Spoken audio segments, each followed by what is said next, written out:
எத்தனையோ remedy try பண்ணி பார்த்துட்டேங்க. ஆனா, என் தலையில இருக்கிற பொடுகு மட்டும் போவே மாட்டுது அப்படின்னு ஃபீல் பண்றீங்களா? இது இல்லாம தலைமுடியெல்லாம் ரொம்ப வெளக்கமா இருக்கு.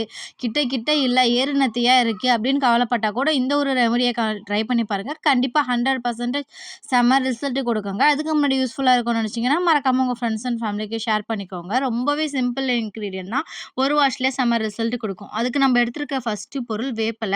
இது தலையில இச்சிங் ப்ராப்ளம் எல்லாத்தையுமே சரி பண்ணி குடுக்கும். அடுத்து பொடுதலன்னு சொல்லிட்டு கேட்டீங்கன்னா, இப்ப சூப்பர் மார்க்கெட், நாட்டு மருந்து கடை எல்லாத்துலயுமே கிடைக்குதுங்க.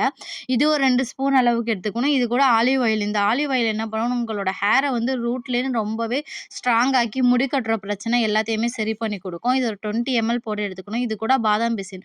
பாதாம் பிசின் சேர்க்கறதுனால உங்க உடல் உஷ்ணத்த குறைக்கும். உடல் உஷ்ணத்த குறைக்கிறதுனால ஆட்டோமேட்டிக்கா உங்களோட ஹேர் ஃபால் ப்ராப்ளம் எல்லாமே சரியாயி வந்துரும். இது கூட ஒரு வெங்காயம் சேர்த்துக்கலாம். இந்த வெங்காயம் சேர்க்கறதுனால புது முடி வளர்றதுக்கும், பொடு தொல்லைக்கும் ரொம்பவே யூஸ் ஆகுங்க. 2 முட்டை நான் 2 பேருக்கு தேவையான அளவு எடுத்துக்கிறேன். இப்போ வேப்பிலைய நல்லா கழுவி கிளீன் பண்ணிட்டு உருவி போட்டுக்கலாம். வெங்காயம், அது கூட வந்து பாதாம் பிசின், மஞ்சக்கருவோட சேர்த்து முழுசா முட்டை சேர்த்துக்கலாங்க. இது மஞ்சக்கருவோட சேர்க்கறதுனால இன்னும் உங்க தலைக்கு புரோட்டீன் அதிகமாவே கிடைக்கும்.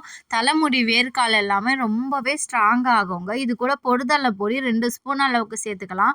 பொடுதலை பொடி சேர்க்கறதுனால தலையில இருக்கக்கூடிய பொடுகு எல்லாமே ஸ்கேல்ப்லேயே உங்களுக்கு ரிமூவ் ஆகி கொடுத்துருங்க. இப்போ ஆலிவ் ஆயிலும் சேர்த்துட்டு மிக்சர் ஜாரில் உங்களால் எந்த அளவுக்கு ஃபைன் பேஸ்ட்டாக அரைக்க முடியுமோ அந்த அளவுக்கு அரைச்சி எடுத்துக்கலாங்க. இந்த ஹேர் பேக்கை நீங்கள் வாரம் ஒரு முறை போட்டாலே உங்களுக்கு தலையில் இருக்கக்கூடிய பொறு மறுபடியும் வரவே வராது. ஒரு மாதம் நீங்கள் தொடர்ந்து ட்ரை பண்ணிங்கன்னா சுத்தமாக பொடுகுன்ற பேச்சுக்கே இடம் இல்லை. ஒரு வாஷ்லேயே செம ரிசல்ட் கிடைக்கும். இதை தலையில் அப்ளை பண்ணி ஒரு 10 நிமிஷம் வச்சுக்கோங்க. சைனஸ் ப்ராப்ளம் இருந்துச்சுன்னா, இல்லைனா ஒரு அரை மணி நேரம் கூட வச்சுட்டு வாஷ் பண்ணி பார்த்தீங்கன்னா இந்த அளவுக்கு உங்கள் தலையே பளபளன்னு ஆயிடும். முடி அவ்வளோ ஸ்ட்ராங்காக இருக்கும். மறக்காமல் சேவ் பண்ணி வச்சுட்டு ட்ரை பண்ணி பாருங்கள்.